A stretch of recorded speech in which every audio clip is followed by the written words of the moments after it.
Hello বন্ধুরা, তোমরা সবাই কেমন আছো? আশা করি ভালোই আছো। আমি আজকে একটা দারুণ রেসিপি নিয়ে চলে এসেছি। এখানে বানাবো আমি ডিম দিয়ে সয়া বড়ি দিয়ে রেসিপি।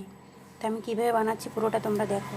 এখানে মশলার জন্য লাগবে আদা, ধনে, জিরা আর গোটা মশলা, গোটা গরম মশলা এখন বেটে নেবো। সাথে লাগবে পেঁয়াজ বাটা। এই পেঁয়াজটা আমি বেটে নেবো। এখন এগুলো ভাজবো, সেই জন্য দিয়ে দিচ্ছি সরষের তেল, একটু লবণ, একটু হলুদ গুঁড়ো।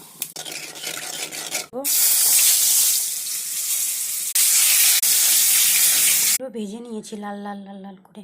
এখানে আমি সয়াবিন বড়ি সিদ্ধ করে চিপে রেখেছি, আলুটা সিদ্ধ করে নিয়েছি, জিরে বেটে নিয়েছি, এখানে পেঁয়াজ বেটে নিয়েছি। আর একটু সরষের তেল দিয়ে এখন দিয়ে দেবো তেজপাতা, জিরে।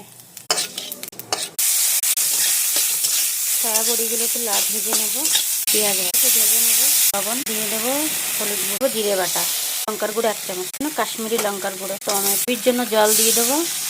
আমার তরকারি রেসিপি রেডি। কেমন হয়েছে বলো।